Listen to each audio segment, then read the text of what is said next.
Now, you're watching Gearz. Brought to you by O'Reilly Auto Parts. Better parts, better prices every day. And Exalta Paint, the official paint of Stacey David's Gearz. You know, it wasn't too long ago that one of the main modifications that a person would do to their street machine was to slap on a performance intake and carburetor, because it had such an effect on the power and the performance of the engine. Well, things have changed a little bit over the years, but not much, because power and performance are still two things that everybody wants out of their street machine. But now the question is, do I keep the carburetor or do I put on fuel injection? And if I do that, what's the benefits? What's the cost? Do I still want it to look like a carburetor or do I want it to look like this? Well, as cool as a multi-port 8-stack injection is, that's kind of the high end of fuel injection. That's more expensive and harder to tune than a lot of the EFIs out there. So today we're going to look at some of the options that are out there that a person could put on his daily driver street machine and not break the bank. One of the most popular conversions for the muscle car crowd is the Holley Terminator Efi. Now this consists of a throttle body injection that bolts in place of your carburetor and then uses an external ECU to run the system. It also comes with a complete fuel system and wiring harness, so it's very easy to install and tune. However, a lot of traditional hot rodders don't want this sitting on top of their traditional hot rod engine. It just looks wrong. So Holley responded by coming out with the Terminator Stealth Efi. Now if you look at this, that looks like a traditional Holley carburetor until you turn it over and look at what looks to be fuel bowls are actually hiding fuel injectors. This is so well done that you've got to get right up on top of this thing before you realize it's not a real Holley carburetor, making this perfect for a vintage hot rod engine. But what if you've got a classic muscle car like this that's nicely detailed and you don't want to bolt a fuel pressure regulator or an ECU to the firewall or the inner fender, but you still want the benefits of fuel injection for road courses or autocrosses, which is what this car is used for? Well, Holley's got a new Sniper EFI that we need to take a look at. Now, at first glance, the Sniper fuel injection system looks a lot like the Terminator fuel injection system in the fact that you get all of the fuel lines, you get the fuel fittings, you get the fuel filters, you get the fuel pump, you get the O2 sensor, you get a special O2 bung that requires no welding on your exhaust system, it just clamps in place. You have the wiring harnesses, you've got the controller, you got everything to put this in. But when you look at the throttle body, you notice that's considerably different. And there are some major pieces missing here. Where's the fuel pressure regulator? Where's the computer? What, they forget to put something in here? What? No, they didn't forget anything. It's all right here in the throttle body. Take a look. The fuel pressure regulator is right here, built right into the fuel rails. And then the ECU, or the computer, is hidden right under this cover, hiding right in plain sight. And of course, the whole thing bolts right in place of your stock carburetor, making the Sniper the simplest, most affordable way to convert to fuel injection. Let's put it on. The first step is to pull off the old carburetor and then bolt on the new throttle body and make your throttle connections. Next, we'll run the wiring harness and make those connections. Be sure to spend some time here running the wiring so it's nice and clean and out of the way. We'll follow that by running the fuel lines from the throttle body back to the fuel tank. Okay, now we're ready for the fuel pump and the filters. And you're going to want to mount those as close to the fuel tank as possible. And right here on the inner frame rail on the Camaro is the perfect place. Now we're going to utilize as much as the original hard fuel line as possible. That'll be our send. And then of course our return will be the line that comes with the kit. Now, if you don't want to mess with mounting a fuel pump and filters on the inner frame rail, remember Holley has that new in-tank fuel pump that puts everything in the tank and does away with the return line. Installing the O2 sensor is just a matter of drilling a hole in the exhaust pipe and clamping on the bung for the sensor. The gasket makes it a leak-proof seal. Once everything's hooked up, it's just a matter of starting the engine, doing some preliminary tuning, and then letting the self-tuning do its job, which means go out and drive your car and enjoy your fuel injection.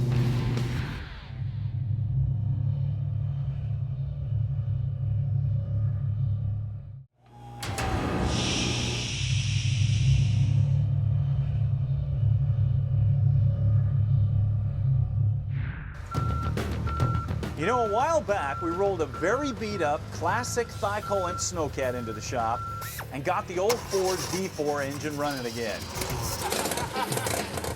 And it was great. But getting the old cat running was just the start. Now we're going to show you how to take something that was basically a discarded piece of junk and turn it into something that's really unique and that can be used in all kinds of ways, not just in the snow. Now, like I've said before, anything with tracks can be an incredible off-road vehicle, and a Snowcat is a prime candidate, but it's up to you to modify it so it fits your needs, and you can do that if you know where to look. The cargo area is the first issue, and we really need to put a bed on this thing so we can haul junk and not have it bounce all around on us. But these didn't come with beds, so where are we going to find something? LMC truck. Since we wanted a vintage bed to fit the vintage look of the cab, we got the bed sides, the front panel, the tailgate, the cross members, the oak floor with stainless strips for a 48 through 50 Ford pickup, because it's just a great looking bed and pretty close in size to what we need. So first we're going to slap it together, mock it up, and see what we got. Now that is awesome. Now obviously we have some tweaking to do. The bed's sitting too high. It'd be nice if these bed sides were level with the bottom of the side windows. So we need to whack about 4 inches out of the bottom. It's also way too long. Matter of fact, it's about 26 inches too long. So we need to whack about 26 inches out of the center of the bed sides and weld them back together. Of course, when we do that, we have to shorten the wood and the strips to make everything fit. So we got some work to do, but this will give you an idea just how cool this is gonna look. Now check out the side, look down here.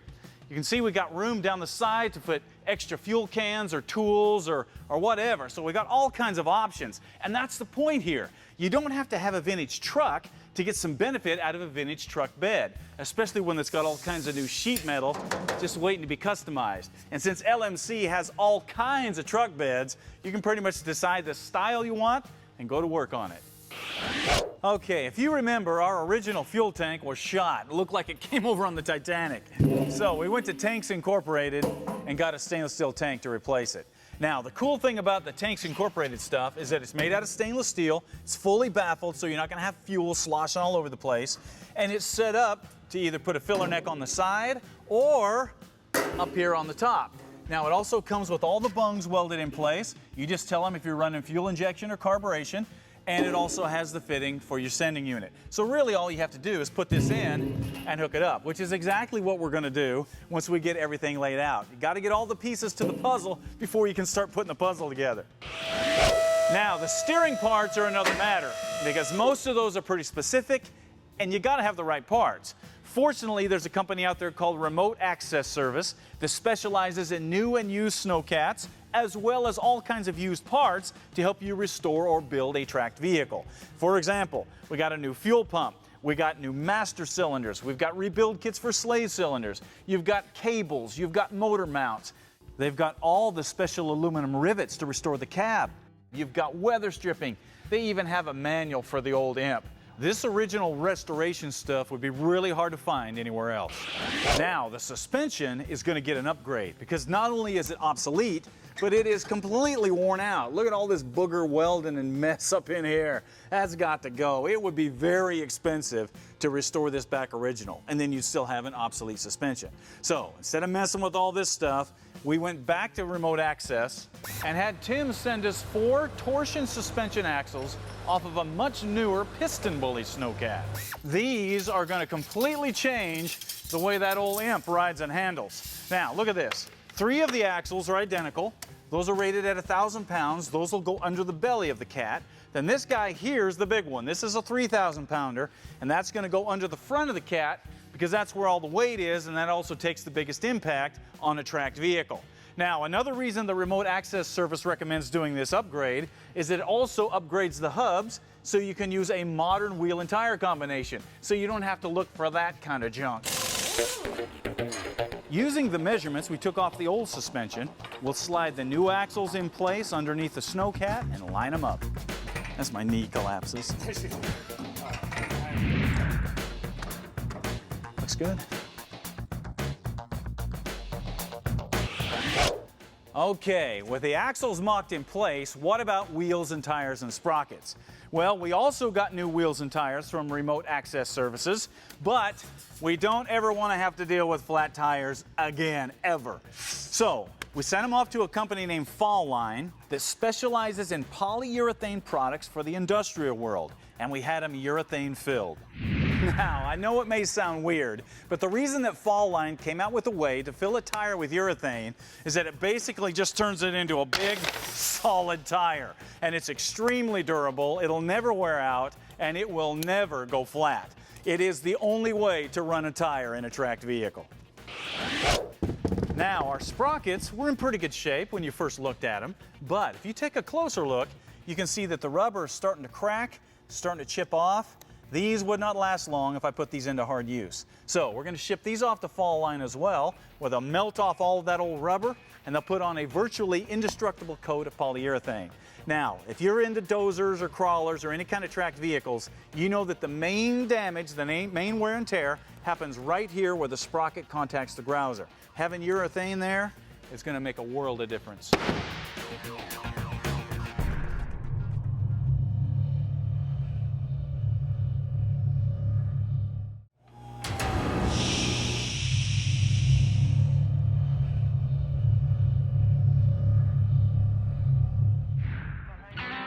The automotive world has always gone hand in hand with the music world. When hot rods were being built in the 50s, rock and roll was the soundtrack. When muscle cars were hot, so were the Beatles. When trucks and Trans Ams ruled the streets, so did country music and southern rock. There's no doubt that cars and guitars have always gone hand in hand. Car guys love music, music guys love cars. But if you look around, you'll notice that cars have changed a lot over the years. Guitars, not so much. Unless it's something that somebody did some custom work like we did with these to match them to the vehicles that we built on the show. But the problem with something like this, you can't find anything like that. And if you could, it would be really expensive. Fortunately, there is a new guitar company in town. Check it out. Tennessee Electric Company is based in Nashville, Tennessee, and they have nothing to do with supplying power for your toaster, and everything to do with building some of the finest electric guitars on the planet. See, this started out several years ago when we thought it would be a unique idea to build guitars that matched people's hot rods. But to build top-level electric guitars, he needed top talent. So Steve hunted down guys from Fender and Gibson and other well-known guitar makers to make it happen. I moved down to Nashville in 1989, started working for Gibson there on the neckline, carving necks, and worked pretty much every department throughout the years, all over the place. We're building these guitars to be playable, to be players, just like a hot rod are meant to be built to be driven. And these guitars are built to be played. The first step to building a better electric guitar is creating a body that's unique, but familiar all at the same time, and that is tough. And of course, it has to be punctuated with high-level woodworking and paint jobs. But it can't all just be about looks. The guitars have to have unique innovations as well, from the types of wood being used to cuts and reliefs in the body to make them more comfortable and play better. We're just basically coming up with ideas on a daily basis for making these guitars. You know, we're looking at basically spalted maple from a 200-year-old tree out of a cemetery in Indiana. But having a cool-looking body is not enough either. The neck is the heart of any guitar, and Tennessee Electric Company has a unique approach on that too. We took what we liked, what we thought felt comfortable, and all of our years of experience of working in the guitar industry, and we just kind of went from there. And what do the players want? What would you want yourself if you had the chance to do it? As far as pickups go, the sky is the limit, as the guitars can be set up in whatever configuration a person may want. And that brings up the Sergeant Rock project, because we have got to have a special guitar to represent this project and everything it stands for. But it has got to look, play, and sound better than anything out there, and it has to be affordable and available to anybody that wants one. I know, that's a tall order, but here is a sneak peek at what Tennessee Electric Company is putting together for it. And by the time you see this show, they should be available and ready for you to rock.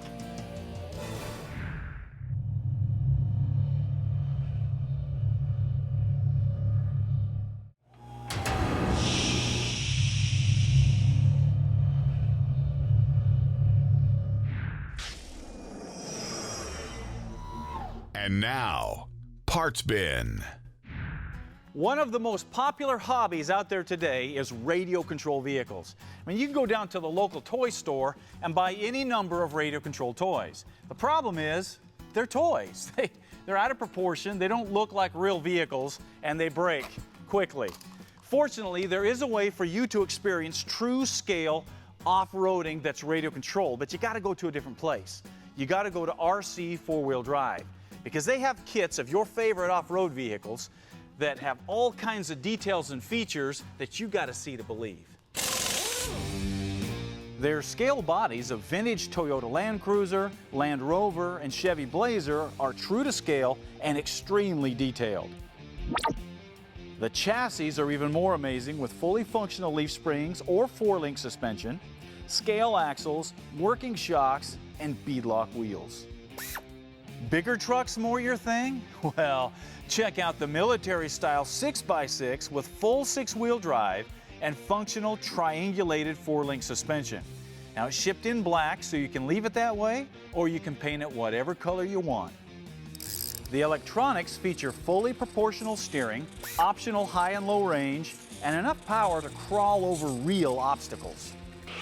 Since everybody likes to set up their trucks a little differently, RC 4-wheel drive has all kinds of fully functional scale accessories like shocks, tires, lights, even a fully functional worn winch. This way you can upgrade and modify your small rigs just like you do your full-sized ones.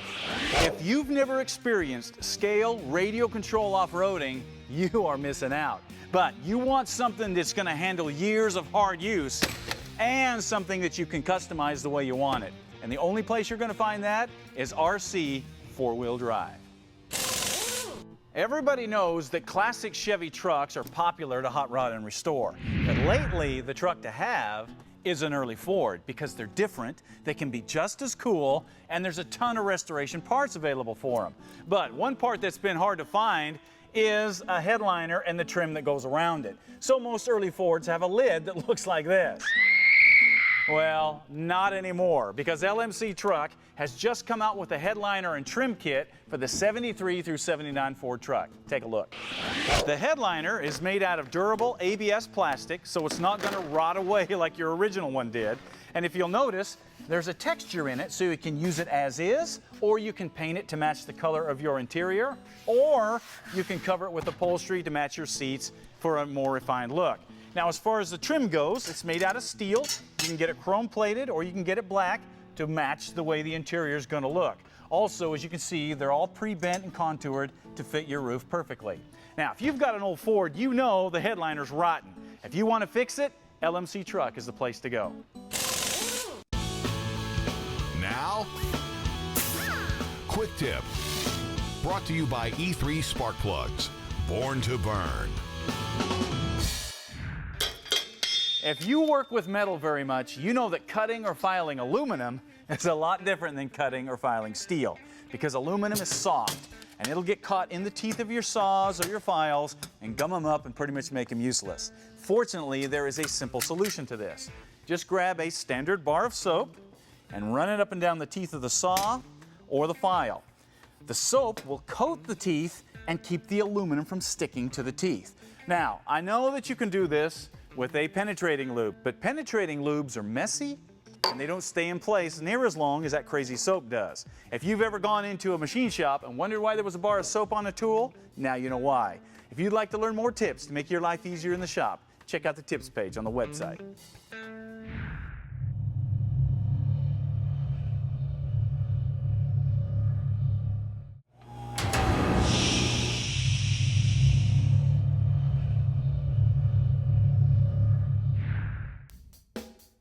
What are you working on? Brought to you by Woodward Fabrication, selling quality metalworking equipment since 1966. Today's What Are You Working On comes from Mike Poteet, and he says that in 1998, just before his father died, his dad looked at him and said, "You need to build a car with your sons because you and I never got to." So Mike said he took that to heart and he started looking for a car, and the years passed. He said, and finally in 06, he found this. Now this is a 67 Chevelle Malibu, and he said originally it was just going to be an engine and tranny swap and they were just going to drive it. Yeah, that never works that way, does it, Mike? He said, no, He said every wire that he touched crumbled in his hands, so it started the progression of tearing the car apart. For example, the rusty trunk led to replacing the trunk floor and the sail panel. He said he didn't like the dash, it was torn all to pieces, so he built a custom dash because he didn't like the aftermarket stuff that was out there. And through all this, as you can see, his sons were right there with him, messing with him, helping him with the project. Now, he says it's not finished yet. He still has paint and interior to do, and he says that's going to be a challenge because it's going to be first for all of them. But he says it will get done. Mike, we believe you, man. We can tell by the pictures that you guys are having a ball, which is what this is all about. So, to help you out, we hooked up with our buddies at Woodward Fab. We're going to give you one of these machinist vices, because those come in handy all the time. And then we're also going to hook you up with one of our project planning books. This is going to be real important when you start laying out that interior in your paint job, keep you on track. Also, we're going to give you a Sergeant Rock package, which is the shirt and the die cast. And then we're going to hook you up with an O'Reilly gift card, because that'll help offset some of the cost you're putting into that Chevelle. Now, the rest of you guys, if you want to get in on this, get your project featured on the show, you got to go to our website, go to Gearz Nation, and submit it for What Are You Working On. We pull all the What Are You Working Ons, all of our features right off of Gearz Nation. Also, don't forget to check us out on Twitter, Facebook, Instagram, all that social media stuff, because there's all kinds of cool stuff going on there. All right, that takes care of it for today. I got a Snowcat to work on. What do you have to work on? Get out there, get on it. We'll see you next time.